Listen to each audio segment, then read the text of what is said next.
Welcome to The Other Side of the Bridge with Iron City Paranormal, where they discuss real investigations, first-hand experiences, unexplained moments, and everything that happens when you step off the regular path and onto the other side of the bridge. Just honest paranormal talk, Iron City Paranormal style. And now, here are your hosts, Derek Smith and Dan Metelsky. Hey yins, guys, welcome back to The Other Side of the Bridge, the show where we chase ghosts, question everything, and occasionally scare ourselves for absolutely no good reason. I, once again, am Dan. I'm Derek. Thank you for joining us again. If you're new here, welcome to the show. If you've been with us for a while, welcome back. Grab your favorite drinks and let's cross the bridge into another night of history, hauntings, and the unexplained. Tonight, Derek, we've got a good one. And this was something that when you brought it up to me, I was like, how much could we really talk about this specific thing? But the more we looked into it, it's really one of the most mysterious and most frequently reported phenomenon in the paranormal world, which is shadow figures. I mean, you think about it, there's so many different ways you can take those. You know, there's so many different cultures, so many different ages, experience these kind of things. So, Yep.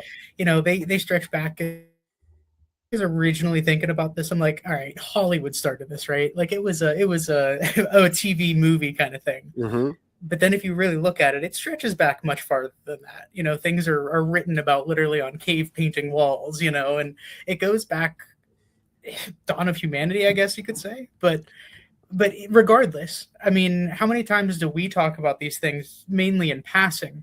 Mm-hmm. But then we end up looking through pictures. Like we filled our drive up for this episode and it's like, holy crap, how many of these things have we actually caught in the past? You know, we did. And we have no idea what they are. No, right? Not a clue.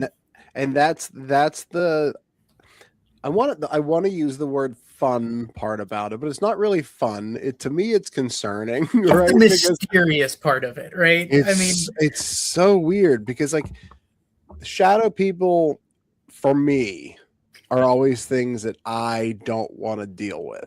Sure. Like if we go into a place and they're like, there's a shadow figure, I'll be like, okay, remind me not to go into that part of the building. I don't want to go into there. I think the only thing like worse off in my mind when we're just kind of thinking off the top of our heads are those like creepy crawlers. Like that's the only thing I think that makes it worse.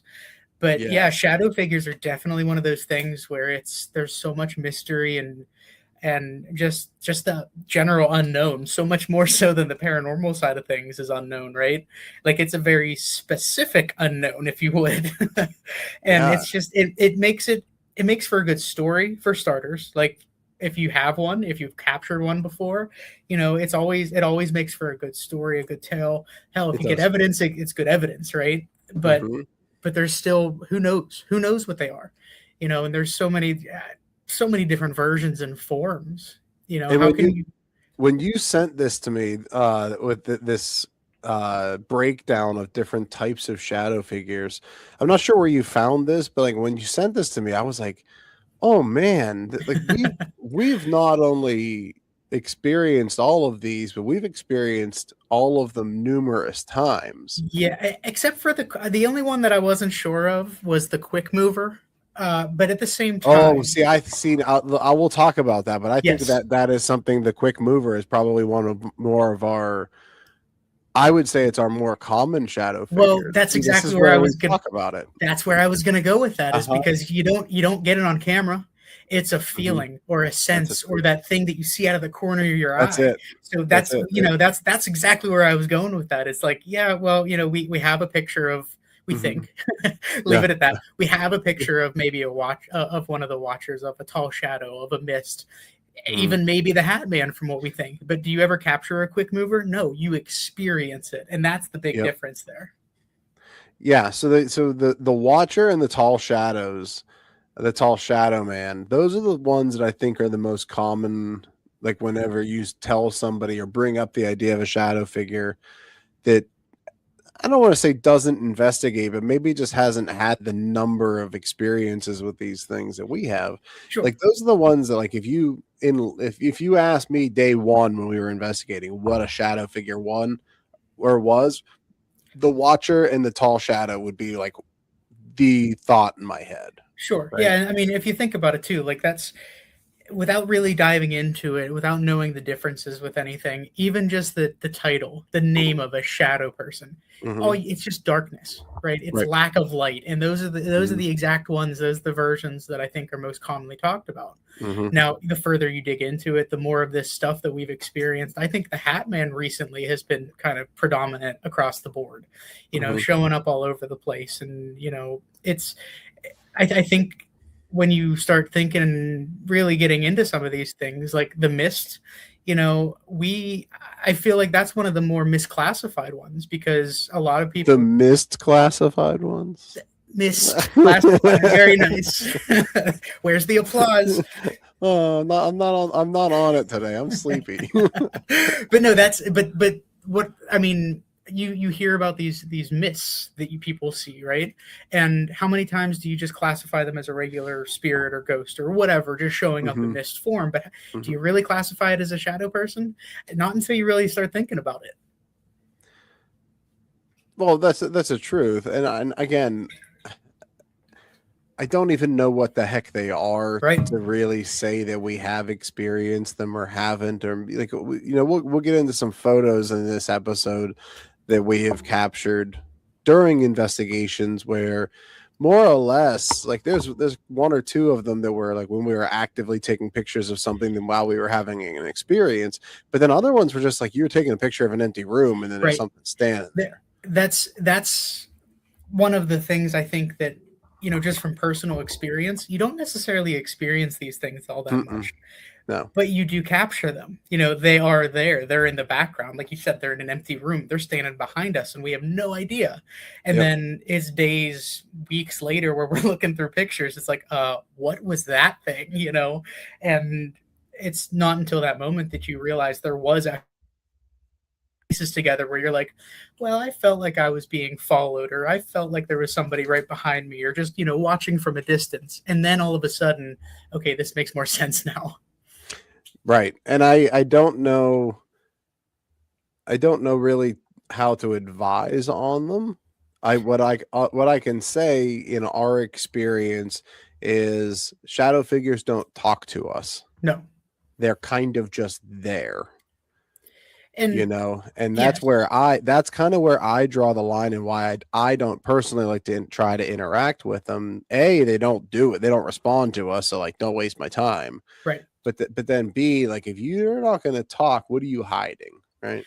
Yeah. And there's always the, overarching, protecting their space, or just being aware that we're there.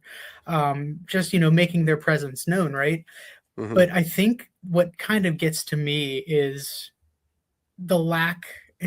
It's the lack of light, right? It's like it's the absence of light. You don't see black. You see not light, and that's.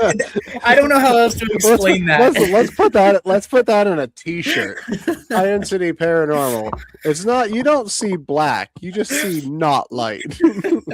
Like it's like a black hole, right? Like it doesn't actually show you anything. You never see features to it, right?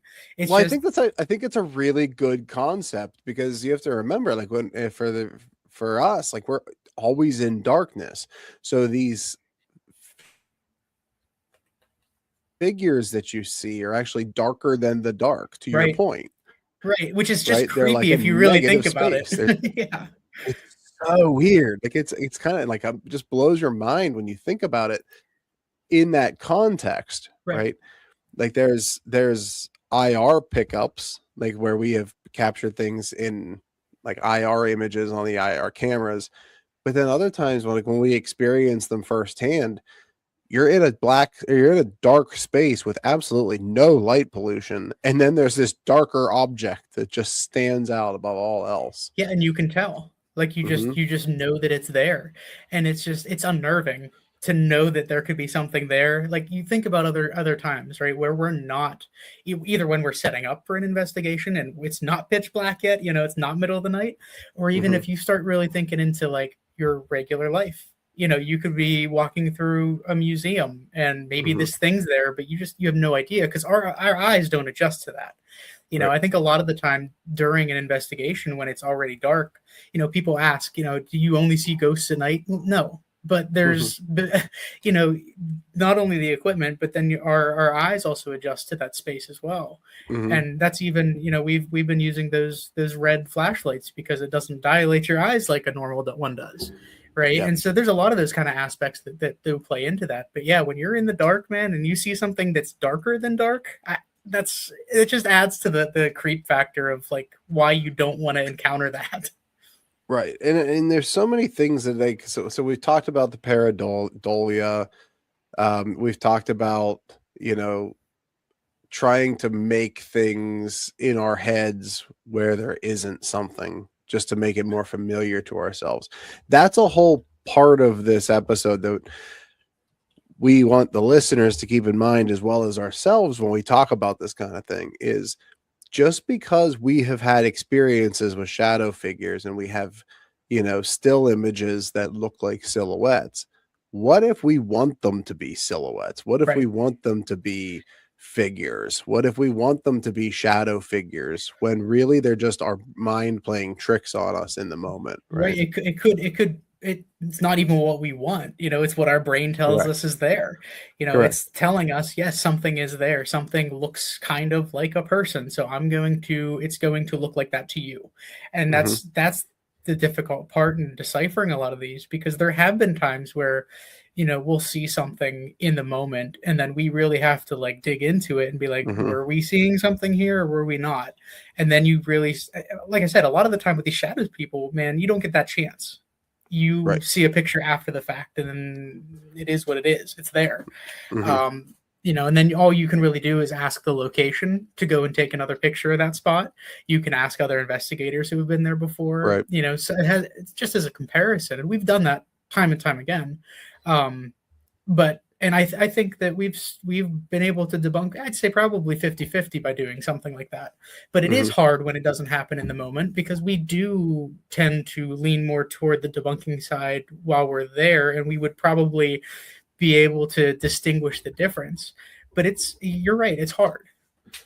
It's the science or the art, depending on which way you look at it, of a paranormal investigation, right? We have to keep in our heads that there could be an explanation for all of these things, right? While we're in an investigation. That's why when you talk about those like fast movers, those things out of the corner of your eye, those are the kind of things that people, to your point, don't just experience at night during an investigation. Those are things that happen throughout the day at your home. You know what I mean? There are so many things that those could be. I don't want to give people the impression that every time you see something in the corner of your eye, there's a shadow, a shadow man like lurking in your basement or in your bedroom watching you change into your undies at night. Like that's not happening. Yeah, I don't want to think about that either. It's true.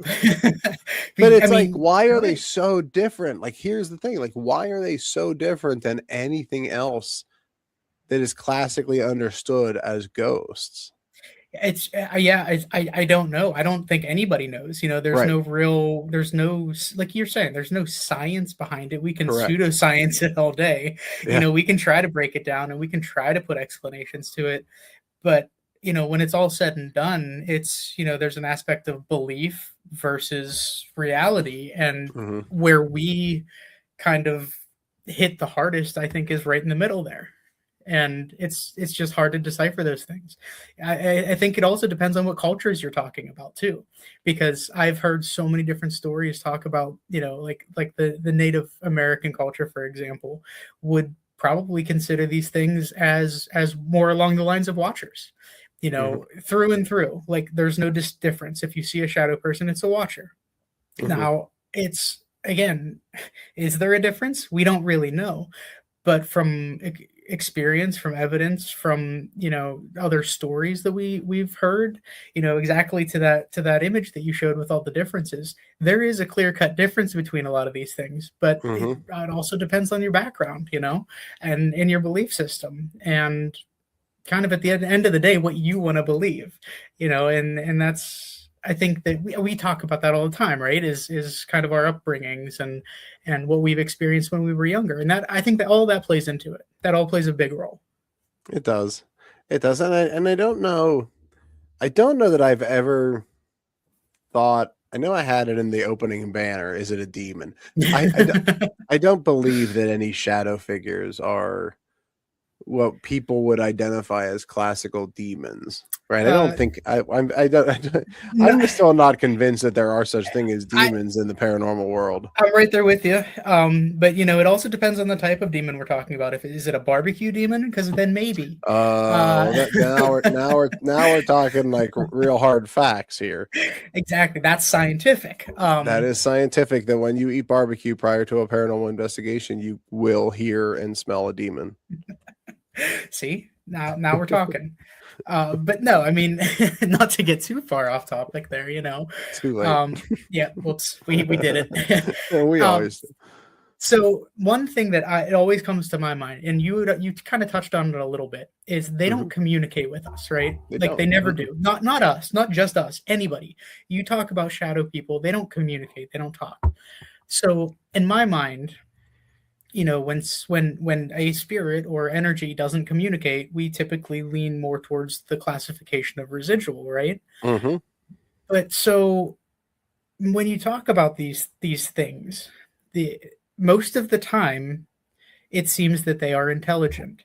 They know you're there. They react to you. They follow you. They move with you. They show up in a room that you're in. But so like that in my mind, it's like, how do you tell the difference there? Are these shadow things intelligent? Are they just residual? Or are they something playing back like an old record? It's where do you draw that line? Because in a normal haunting, I say normal, in a not shadow person standard run of the mill haunting situation.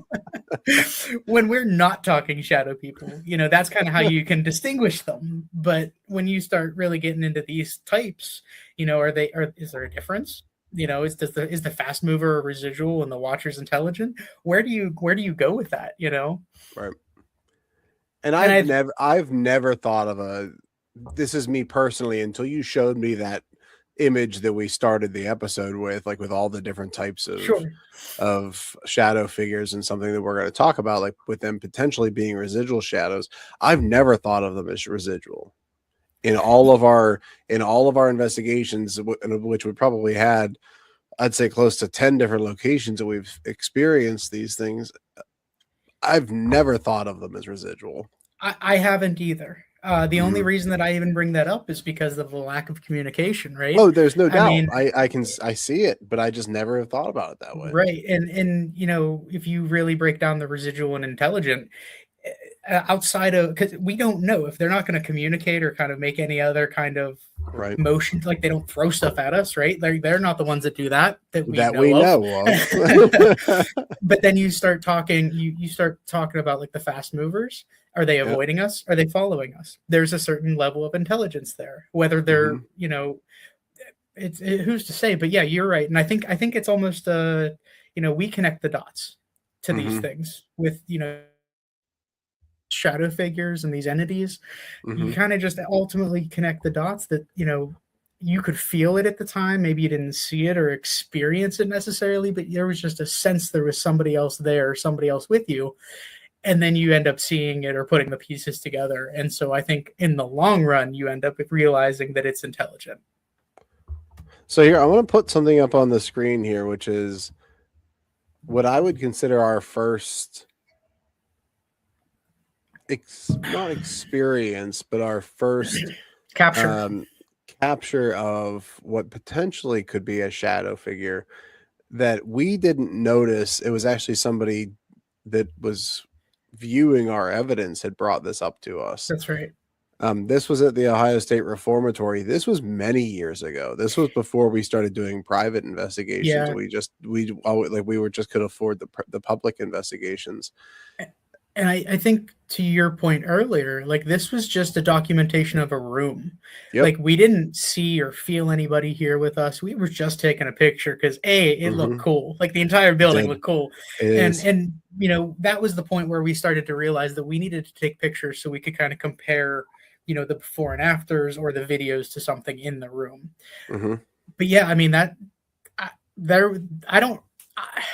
I don't get the sensations like you do, especially back then. I did not, but I never thought there was anything in that room with us. You know, Oh, see, this was in the old chapel, wasn't it? it was moving out of. It was like towards the chapel. The chapel was down the hall from this, and I remembered we felt and heard footsteps, and we felt like somebody was following us in the chapel, but it didn't seem to follow us. I don't know if we picked it up here, maybe, and it followed us there, you know. But when we were walking through this room, I just remembered taking a bunch of pictures and not feeling a thing there. But you know, that also took me some time. In fact, when we showed this picture on another podcast years ago, we were actually pointing to those lights in the bottom right hand corner of the window. Those two individual white lights are actually they're lights from the active prison that is behind this location, behind the reformatory. It was funny because I think we were talking about debunking things, yes. right? Yes. So we showed them this picture because somebody had pointed it out, and it's like, no, you know, we know that was the prison. They're like, you're looking in the wrong spot here. Yeah. And then they pointed out this humanoid skeletal looking something or other in the left-hand side of the window. And who knows? This in and of itself could be pareidolia, right? Or pareidolia. I always say doya. It's pareidolia. You're from Pittsburgh. It just runs together. So something like this, though, when we start thinking pareidolia, a good example, and I don't think that we have a picture of it, but was Hillview Manor out on the outside of the building. We took a picture and we thought we saw something, but then it was a couple weeks later where another group was there. They took the exact same picture. Yep. So when you see those pictures, you compare them and you can say, okay, well, that's a pane of glass, or that's, you know, that's a curtain like draped over. When we're looking at something like this, and then we have other pictures to compare it to, whatever that skull looking mist is there, it's not in the other pictures. So could it be? Sure, maybe it was some weird flash or a bug flying in front of the camera. You know, there's always going to be that possibility. There's always going to be that small in the back of your mind. Was it really there? But yeah, to me, this is just one of the creepier ones, and maybe that's because it was our first one. But you can see what looks like a skull, and like you said, you described it as skeletal. Like I can almost see like rib cage underneath it. You know, like it's just very creepy. But what would you consider this? I mean, would you consider this just a watcher? I mean, I wouldn't even know how to classify this, because I don't think this is your standard stereotypical shadow person, right? I mean, maybe it's the mist. Well, who knows, right? We don't even know if it is one, but I mean, you go back to that original infographic, right? It could be the tall guy, because it's probably about 8 feet off the floor. This could be a watcher. This could be a mist. We have no stinking idea what the heck this is. The only reason I know what you actually wanted to say. The only reason I brought this up was when it was presented to us as, "Hey guys, you're looking in the wrong place." This was by somebody that had a podcast that had mediumship abilities or sensitivities or something like that. Yeah. And we were talking about something that had been following you at the time. Yes, this was that moment. This was that picture. Whenever you pulled this picture up, they were like, that's very similar to what they saw in your closet on stream standing behind you. Yes. Which when they said it, it was not skeletal, it was an old man. Yes, it was when you frame it as that, I can see that too. Right. And again, that depends on the perception there. But this though, then you go kind of, frighten us, or maybe something followed us home. This was that moment where my computer ended up blowing up on me. It's exactly right. I mean, exactly right. All of those things, again, you put the pieces together there. That's kind of the point of these things, is we had no idea that we caught that in the building at the moment. So we couldn't even go in and try to get different angles of it, or probably even tell you which window that's out of, So there are times where we do, I won't say that it's never the case, but more often than not, this is kind of how it shows up. But how difficult would it be to get a spider to make that exact web again? I think that's because we've heard that too. Yes, absolutely. We've heard that too. They were like, "Oh, it's a spider web." I'm like, "That's a pretty intricate." Because I've seen some things online where like wasps or something like that make nests in old Halloween masks, and they're creepy as heck. Yeah. Right. So, but like this one, it definitely like unnerved me whenever they were like, yeah, we're seeing this older gentleman standing in the closet behind you. And then you pulled this image up and they were like, that's it. That's Yeah. that one right there. They knew exactly, like they pinpointed it. Like, this is what we're seeing. So we're going to get into the ad break here. When we come back, we're going to start talking about more of our famous shadow figure reports. So we've been talking about like our experiences, but now we're going to dig a little bit deeper and looking into cultural perspectives, like what is, more commonplace outside of, people doing investigations and those kind of things. So stick with us after a short ad break, and we're going to jump right back into it.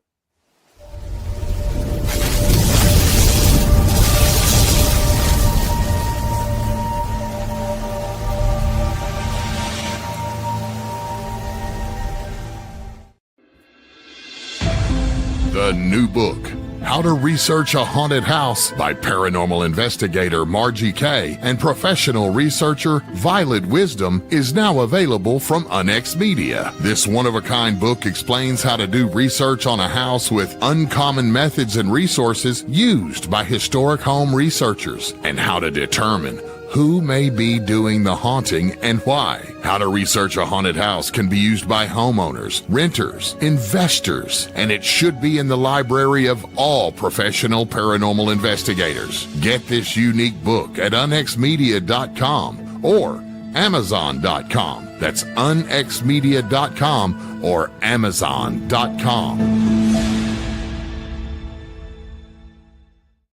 Every ghost story and creature feature lies a far more terrifying truth. The real monsters wear human faces. In the chilling book, All Monsters Are Human, from Derek Smith, 10 Twisted Tales expose the darkest parts of the human soul. From killers hiding in plain sight to obsessions turned deadly, each story invites you to step into a shadow world where morality unravels, and the only thing more terrifying than what lurks in the dark is who. These aren't just horror stories. They're reflections of ourselves, showing what happens when fear, rage, guilt, and desire take control. Visit unexmedia.com for more information on All Monsters Are Human from Derek Smith. And you can purchase them at amazon.com from unexmedia.com. The truth, it's out there, and it's waiting for you. The Unexplained Network is your source for the best in paranormal programming, live video streaming, and audio streaming from hauntings, UFOs, Bigfoot, cryptids, and the ever-expanding realm of the unexplained. Listen live or on demand now on Spreaker, Apple Podcast, Spotify, iHeart, and Pockets all over the World Wide Web. The Unexplained Network, where unexplained lives.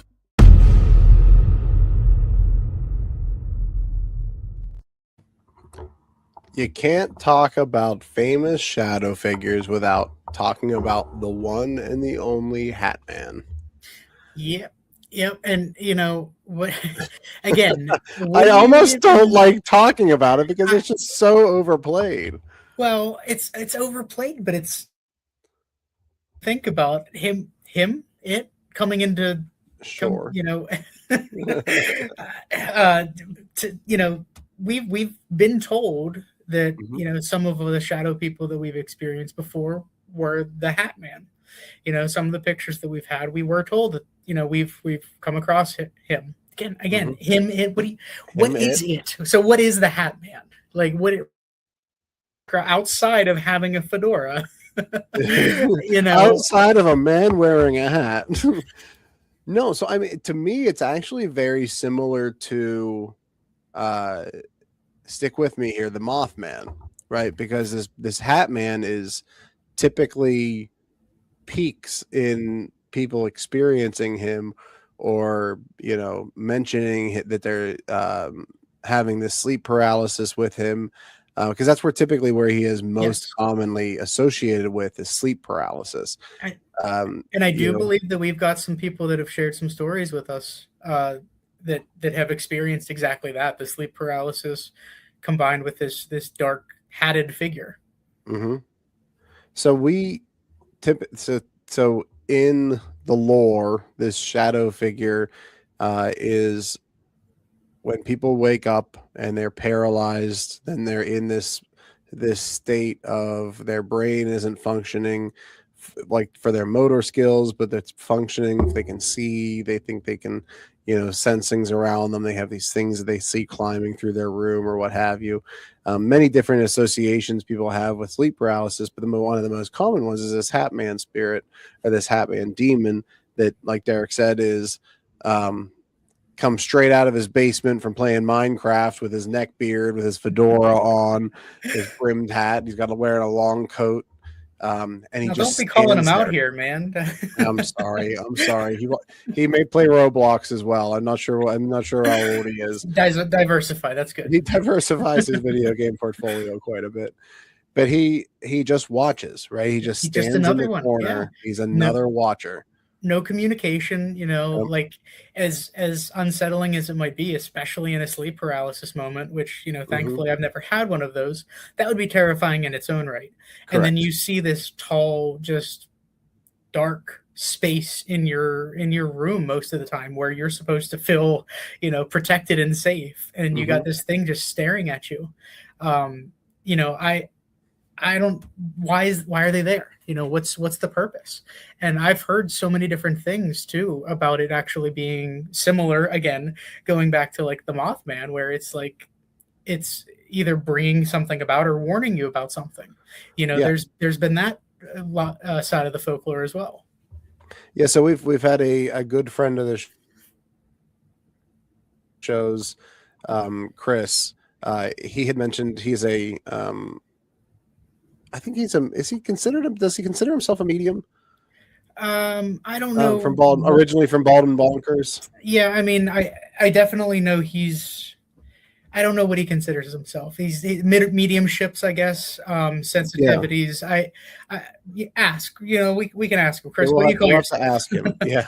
So he was the first one that had mentioned that he thought that we were actually interacting with the Hat Man. Yes. At After Hours Tattoo studio in Mars, Pennsylvania, where we had this massive, absolutely massive figure that was mapped on the SLS camera, not only in one spot of the building, but also a second. Like we were inside one of the rooms. He was behind the tattoo chair, where you'd sit to get your work done. There was this very large figure that was actually reaching out and touching the chair as I was sitting there next to it. And he was like almost touching me and like reaching out towards me. But then also when we moved out into the entryway, we mapped him a second time standing over top of the owner, John. And right? He was John's just standing behind him. Right. No, John's not short, and it dwarfs him. I mean, he was probably at least 8 feet tall. I mean, the dude's massive, right? Yeah. And that's another one of those moments too, where he felt someone was behind him, which is part of the reason he was standing where he was. And we were like, all right, hold on, let's kind of get our bearings here and use some of the tools. So he felt it, he felt this thing standing behind him. And, not to go too far down that rabbit hole, but he's talked about seeing things crawling on the ceiling before. So there's that overlap, because I do know that, one of the lore, a different lore, not Hat Man, but a different Shadow Man, there are crawlers, right? Kind of what I was alluding to earlier. So where do you cross that line, right? Are they the same thing? Are there multiple in John's shop? Like, sorry, John, I hope not. But like, what how does that all go together? So to that point, typically the Hat Man and potentially these crawlers that we're going to get into it a little bit, they are typically associated with places of pain, not necessarily suffering. Yes, suffering, but not always, right? Just pain, kind of heightened anxiety from whatever's happening in the space, whether it be from a historical perspective where people, were in there's like slavery conditions, being held hostage or prisoners or something. It's like the extreme trauma behind it, right? Correct. It kind of plays into that. Yeah, it's a good way to phrase that, right? The heavy trauma type atmospheres. That's where the Hat Man typically comes about most often, and that's why he's seen more in recent years. Chris Mogul had told us that it was ever since the COVID pandemic, people around the world started having more experiences with this Hat Man during sleep paralysis. And then to add to that, I believe that it escalated once again during the Ukrainian-Russian wars. So it did seem to coincide with those things where it didn't stop, but it got worse at that point, you know. And that's why my brain goes to Mothman with that, right? Sure. We talked about that a little bit before. Just when there's things happening in the world, the Mothman is seen more, whether people want to see it or what, but then also this Hat Man spirit, right? Right. But then we talk about the crawlers. I don't want to glance over that one too much because that's the other one that scares the living bejesus out of me. Oh yeah, I don't like thinking about those at all. I think that's the one, like I said earlier, man, that's the one that I don't ever want to cross paths with. No, we've never seen one that I'm aware of or that I can recall. We've been to multiple locations that have them, but I don't remember ever seeing one. Correct. We've always heard about them, right? Yep. And you know, we will focus on those areas where we're, you know, I don't want to say we want to see one. You do. Just in case. I want to see one after the fact. I don't know about seeing one in the moment. No. I don't know what I would do. I might just like pee my pants and run. I don't know. But yeah, that's definitely one of the ones that, you know, and it's not just that, you know, they're crawling on the floor, you know, they're not on their hands and knees trying to creep you out. They call that walking. On your hands? I guess you could. Walk. Just a special skill. It's like the Exorcist walk. That too would creep me out. That's true. But no, they're on the wall. They're seen on walls. They're seen on ceilings. Mm-hmm. Like just the unnatural part of it. Makes it that much more terrifying. Yeah, it's a giant human-sized or slightly smaller than human-sized spider creature. Ugh. No, thank you. Like I said, I don't even want to think about it. You know, it's moving on. Moving on so I can sleep tonight. The hooded figures are the next one that are very common when it comes to shadow figures. Yeah, and you know, this is another one though that, like, you know, where they're said to be more in places of worship, right? Like cemeteries and churches and that kind of stuff. Right, and they even gloss over into like hospitals. They do from what I've heard. So you know, is that it? Where do you place that one? Is that one that's more? Is there some hooded figure is seen in those kinds of locations where there's a religious aspect to it? You know, like, I don't know, monks. But you know, do we just see them like that? Do we see them wearing the robes and hoods and they're just this mass of the darkness? You know, is that again our minds just kind of playing into that? Well, and that's the mind game part of the hooded figures is really what piques my interest, is when we start talking about, you know, how our minds in general are tuned to make things that we understand out of things we don't. Right.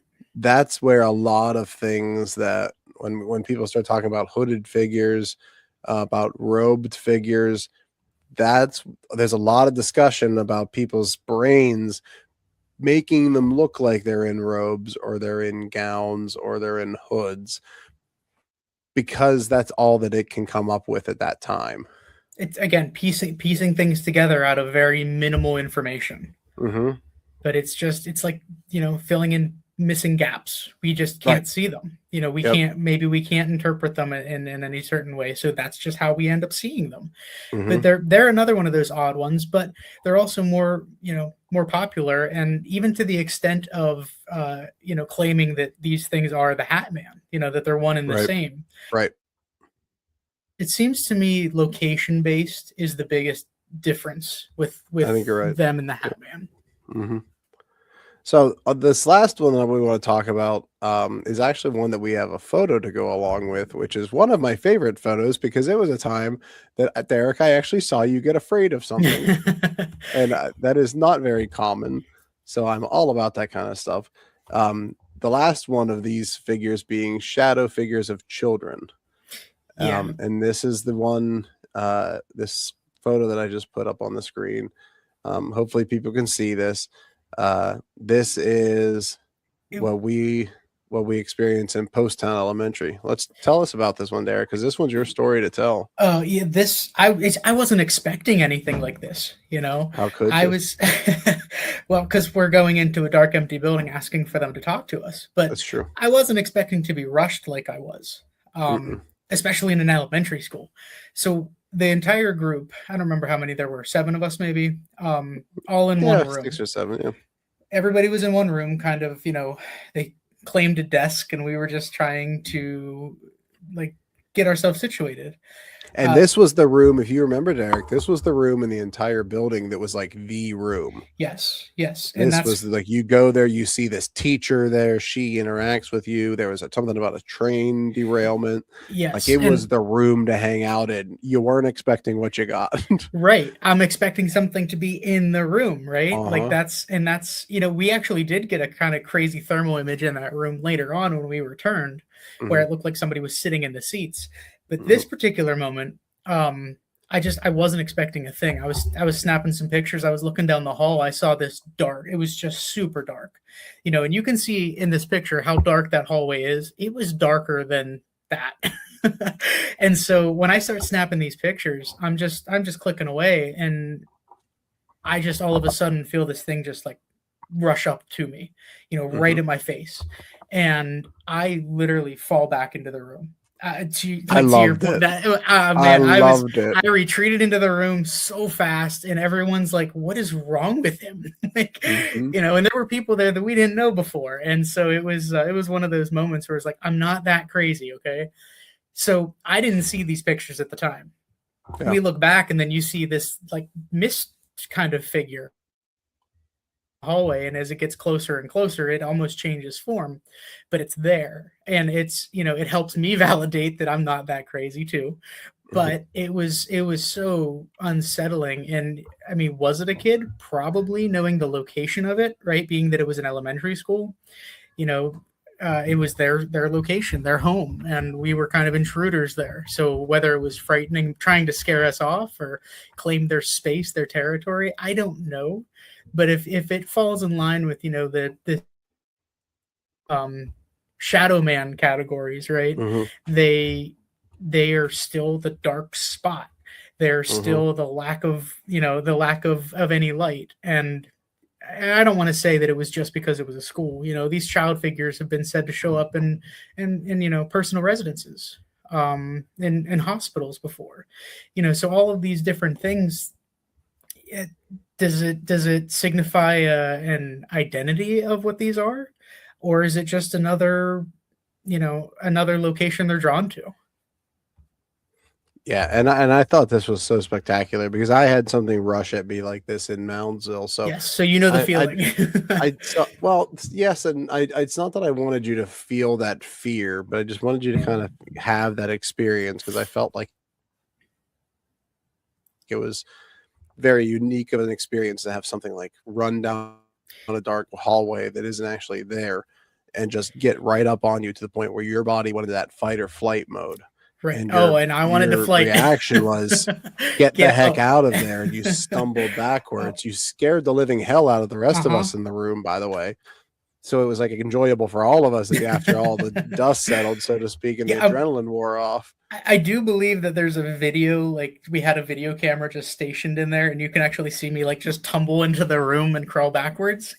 Yeah. So I think that does exist somewhere. I'm sure we'll do an episode on Post Town at some point.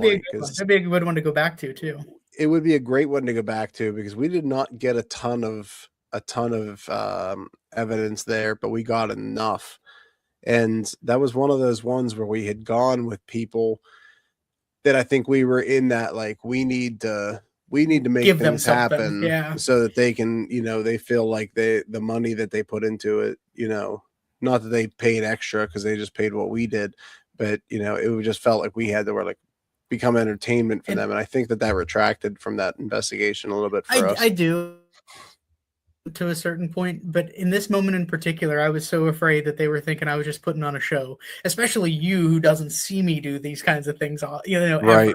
ever. Right. Like, okay, there's people here, we just living it up. Like, first off, I don't do that. Like, we don't do that kind of crap. But there is the mentality of, we want to give them the best experience possible. So that absolutely ran through my head at that moment. Sure, but then it's kind of hard to go back with those pictures and then say that it was anything but what your experience was, right? I mean, you can see this figure transversing through the hallway, coming towards you closer and closer. I mean, it's pretty hard to deny that. Yeah, and it was like a blink of an eye kind of moment too. So there would have been no chances at me seeing a picture and being able to react to it like that. So it was just one of those like, okay, it's there. I see something dark, and then all of a sudden it's right here in my face. No, but I think this is an interesting one because it doesn't fit the mold, right? Because you're taking pictures with flash on your camera. They're not showing up as blackness. No, not at all. It's kind of the exact opposite there. Right. So maybe this wasn't even a shadow figure.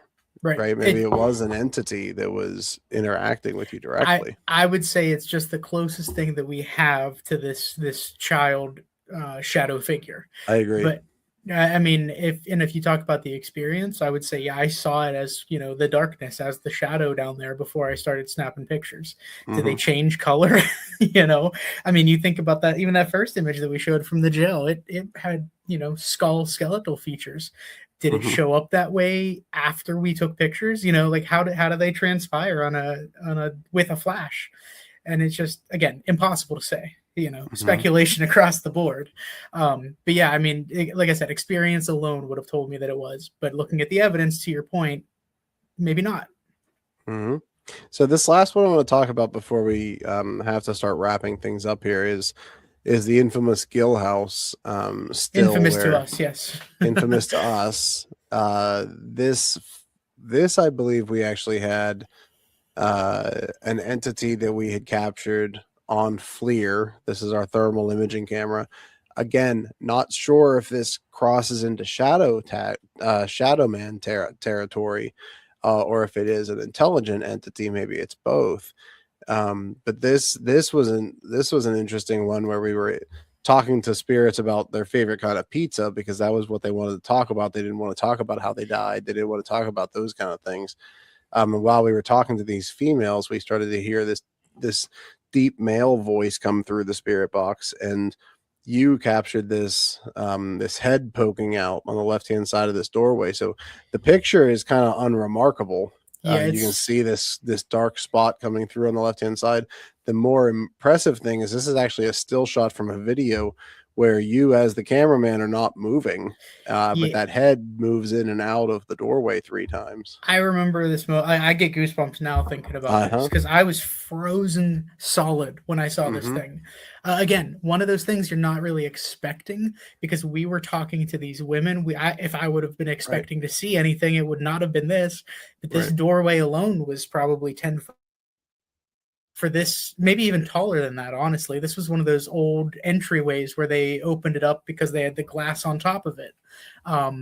And this thing was tall, and it just kept poking its head in.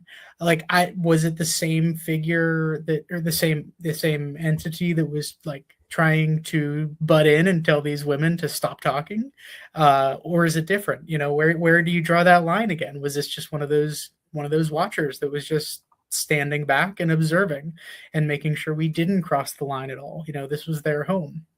So it's again, do we know what we saw? No, we have no idea. Do we know what we experienced? Something not normal. Right.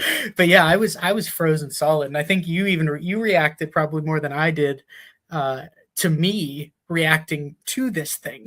I'll be honest, like my reaction to that was very much out of character for me, because typically when you're afraid of something, I'm going to be afraid of something, because you're never afraid, right? Yeah. But in this moment, I was so jazzed and so thrown off by this conversation we were having with these 2 women about pizza toppings, and how amazing that it was when they were responding through multiple devices. with the same kind of subject matter of pizza toppings. And then when you Pepperoni. saw, It was pepperoni. yeah, it was pepperoni. But when you reacted to the way that you did on this was one of our first big captures on the FLIR. Yeah. So I just immediately got so jazzed that you had captured this thing, and we did it. Good job, Derek. Like we somebody. Did this thing. Yeah. Right. We have become the best paranormal investigators in the world. But look, it's something we still can talk about and still can reference, and it really made the whole situation worthwhile. But man, I just remember being frozen solid for that. I had no idea what I was looking at. So let's wrap it up here. So what are your thoughts on what shadow figures truly are? There's multiple theories around them, but like if you had to pick one of them, where do you put them? I would say they're definitely so. It's so freaking difficult to describe this stuff. So difficult. But so in my mind, when I think of these things, I think of it in terms of mainly watcher. They're all, to me, a form of a watcher of some sort, whether they are watching over their location, they're watching over the energies that are there, they're protecting it. They're watching us as intruders onto this location. Mm-hmm. While there may be different entities that fall into these categories, being that they don't speak, they follow, there's an intelligence there. They'll stand back and just watch. And sometimes they want to make you feel, not welcome by just having their energy like show up, to us. It feels to me like I would categorize all these. I would actually categorize these more as watchers than I would shadow people, even though they are, opposites. In my mind, that's how I kind of see these things. And whether it's their difference by the location that they're in, or the size of them, or the way they move, to me they all come across as something that is just watching over their territory, their people, for whatever reason, and they don't seem human to me. They don't seem like they ever were. It seems like they are drawn to these certain spots or locations, and maybe, before any kind of written history too. We could be going into a haunted hospital, but they're actually there because of the land that it was on. It was an old cemetery or something, So in my mind, that's kind of how I see them. What about you? What's your thoughts with something like that? The more we do it, the more that I am feeling like they're nothing. The more that I feel like they are tied to my psyche more than anything, because I can honestly, while we were prepping for this episode and while we were talking about this episode, I can't think of any time that we experienced a shadow figure where somebody didn't tell us we were going to experience a shadow figure. Do you know what I mean by that? They were always in locations. There was always that brought up. Yeah. They were always in locations where somebody said, "There's a shadow person in the basement. There's always there's a shadow person in this part of the building." That is when we have seen them the most often. Sure. Now, is it 100% of the time? No, I cannot. But that's the thing. Like with all of this kind of stuff, it's never 100% of the case, right? But going back through our Rolodex of investigations, most of the time that people tell us we're going to experience one is when we experience one. So I'm kind of leaning more towards it's in my head, or it's in our heads a little bit. But if it was going to go the other way, I'm with you, right? Where these things are protecting their space. They're not residual, but not intelligent. They're just kind of there. Sure. So yeah, and I mean that what you're saying could be the exact same reason that everybody sees them. It's not necessarily that somebody's trying to fabricate it or make it something that it's not. But if it is something in our heads with this, talking the pareidolia, it could be just a mass hallucination sort of thing that's passed down from one group to the next. And maybe I would argue that our entire lives are mass paranoia. We live in the Matrix. We live in the Matrix, right? Don't go down that rabbit hole. Never. No. Not on this. That's for a different show. I'm sure there's one on X that talks about the Unexplained Network that talks about that. But Oh, Yeah, I don't stick to the doubt that. paranormal side. Let's stick to the paranormal side. So, well, Derek, enjoyed the conversation. Thanks everybody for joining us. We want to know from everybody listening, if you've ever had an experience with a shadow figure, with something you can't explain, that you see there's a dark figure standing there, maybe out of the corner of your eye. Always hit us up on our website, Iron City Paranormal. .org. Hit us up on all of our socials. We are talking about doing something in the episode where we take the collective of our viewer stories, so to speak, and read them on air, and try to get those stories out into the ether, so to speak. So please share your thoughts. Yeah, I think it'd be a blast because we got some really good ones people have sent in. So I will say that wraps up another trip across to the other side of the bridge. Tonight we explored the mystery of shadow figures, whether they're misunderstood spirits, tricks of our perception, or something we simply don't have the tools to explain quite yet. One thing is for certain: they have left countless people questioning what they've seen long after the moments that have passed.